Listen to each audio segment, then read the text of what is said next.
Hey, and welcome to my channel. If you are just new here, don't forget to like and subscribe. So I wanted to talk today about feeling other people's energy or other people actually inside your body and inside yourself. So this is something that's really become apparent in myself over in the last probably 9.5 months. And it's actually now occurring to a lot of friends around me. So I thought I'd make a video about it because everyone's like freaking out a bit, as I did. And I wish that somebody had have told me these things when I started feeling it, because I actually was telling people and they didn't get it. They thought that was, that it was just me and that what was it bringing up in me, etc. So I wanted to touch on, briefly in another video, I said about, being in a shopping center and the importance of protection. So in this video, I want to focus more on the fact that you're actually feeling other people. And it's really important in this process, if this is what you're going through, that you allow yourself a space where it is just you. Because the only way that you can navigate through this is by being able to tell what's you and what's not. Now, those of you who are reflectors in a relationship, this may pose as a bit of a difficulty, because if you're anything like me, and if you're a reflector, you can be so intertwined with your partner that it's almost impossible to unravel yourself with them while you're still in their field. And however you need to separate yourself or and I don't mean just like, go in another room for an hour. You're actually going to have to, say, go away for the weekend at least, to actually clear everybody else from your field. And it's highly recommended for reflectors to go away for a 28-day cycle to get to know who they are and how they cycle through the moon cycle. But of course, that's not possible for a lot of us with children, jobs, commitments, etc. So what I highly recommend is at least a couple of days, maybe go camping in nature or go and borrow someone's car that you can sleep in or hire one or something, and just go off and just try to be as much as you can just in your own space. And this is for everyone. If you're getting these empathetic abilities that are just like on high alert, high drive, then you're going to have to really know to a T what you feel like without anybody else. And so there's some key signs to look out for if you're experiencing this at the moment. And one of them is that when you are going to visit somebody else, or say you are even going to work, and those of you who work in the healing space, you would have noticed this when a client's coming to you, you can start to feel them. So if you are a healer, you would already understand that, yes, I'm feeling these people before they arrive. And if you don't know that yet, be aware of that, because in the start of my healing, I actually cancelled a couple times because it was so full on. I was like, I can't heal someone in this space. But it wasn't me, it was actually them. So all those new teething things that you figure out when you first start doing healings.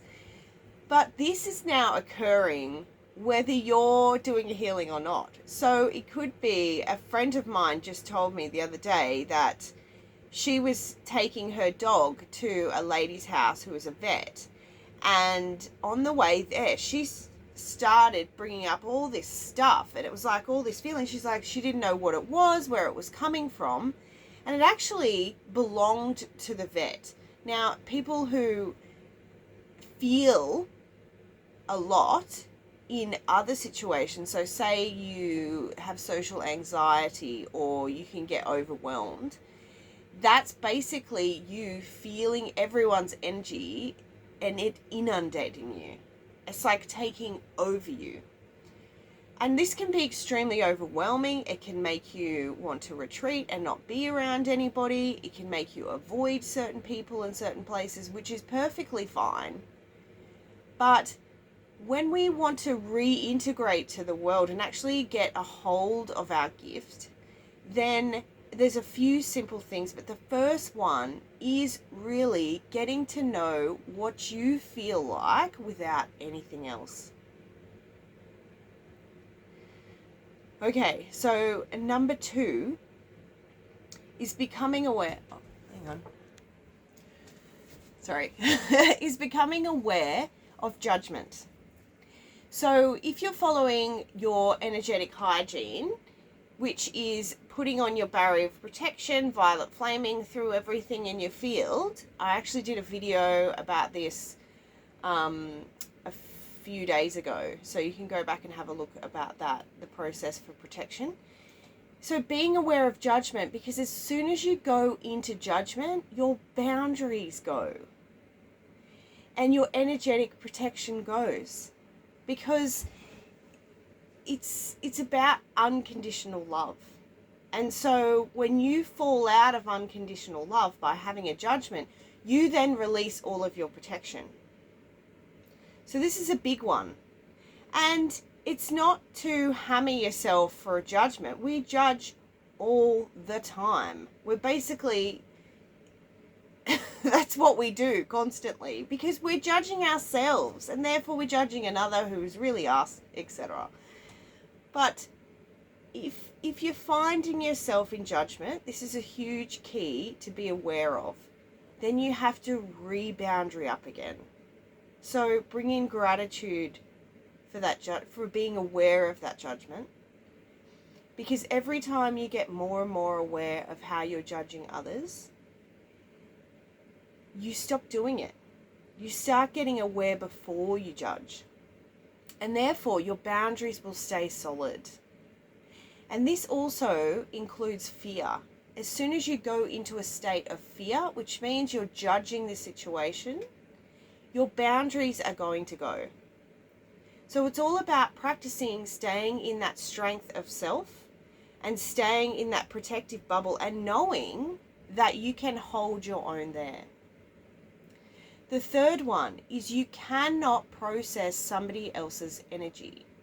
And why this is really important is because I spent a crap load of time trying to process stuff that wasn't mine. And I want to save everybody the hassle of having to go through that. When you are, say you're in an office space and you can feel one of your co-workers' stuff, it is not yours. There is a few processes you can do without judgment. Ensure that your boundaries are activated. Now when I feel about boundaries, and it almost happens on its own, it's like a shield that kind of shoots up and then reflects out. It's really interesting. But if you get in the practicing that routine of putting that bubble of protection in the video that I did a few days ago, then you will start to just automatically field up. So when you're feeling somebody, say in the office, and you've noticed that you're triggering into judgment, losing your boundaries, feeling them, boundary back up again, and then know within yourself, this is not mine. And you can either return to the source with love, which is returning to the sender, or you can allow it to just simply pass through you. So I find the difference is returning to sender with love is really, really beneficial, especially if you would like to reflect to the sender with love if they are projecting something on you that's quite not very nice. However, when I feel like I'm in a supermarket and there's a lot of stuff happening, I find it much easier to almost be transparent. And as a reflector, I guess this is kind of also what we are. We need to be able to move through the energies without clinging to any of them, because what's actually happening is when their energy is coming into us, it's poking at things within us. And it's not so black and white that it means that them being on drugs is poking on us wanting to be on drugs. It's not like that. For instance, I had a girl come over who was like, I think she'd had something, and it was poking at me, and I started freaking out because I'd had drugs a long time in the past, and I was judging that by saying, I don't want that around me. Now, I don't choose to be around people like that. However, I can't live in that judgment because my boundaries are negated. And then they're gone, so then I'm feeling it more. Then I've got this fear. So I had to tap into why. What does this mean to me? And it was the fear of going back to the person that I used to be in that state. It was almost like I could catch a drug addiction. But that's not possible. But this is what's happening within us. And so it's really important to allow these energies to just pass through you, because you know they're not yours. If you're feeling inundated, I found this at the shopping centre was the easiest. And it was almost like everything just went, because you just went translucent. And because you're not holding on to anything, often it's somebody's energies coming in and we're going, oh, what's that? And we're holding it. It's just like when something happens to us in life and we hold on to something. That's actually what we're doing, and that's why we keep finding it difficult to process, because we can't just let it go. But this is the process of getting to know we can just let things go. They don't have to mean a great deal of things. They don't have to nobody needs to pay. It's like things stop happening to you the way that they used to. And it's because most of the time when things are happening, it's a story that we're creating within ourselves as to why it happened, how it happened. It doesn't end. It just keeps going. So they're my 3 tips about if you are feeling energy. And I want to do number 4 is that you're not crazy. I cannot stress this enough.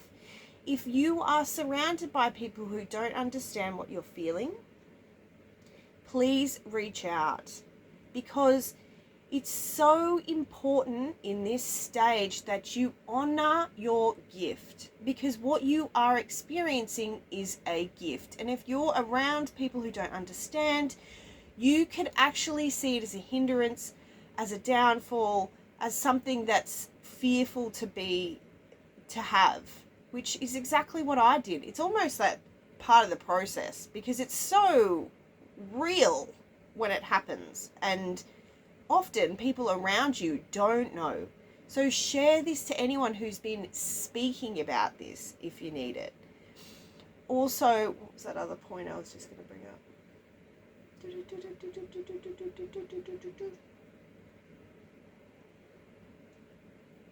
Nah, it's gone. It was something about being crazy. You're not crazy, and yeah, just always reach out to me if this is what you're experiencing, because clairsentience is what I talked about in the other video. It is the ability to feel others, but we're in this learning period first, and it can be really scary. And if you're going to a doctor, which I don't not recommend, but just be mindful about which doctor you go to, because they can often see this as something negative if they don't understand. So try to reach out. I'm always here, and yeah, thank you for joining me on our evolutionary path. Okay, bye.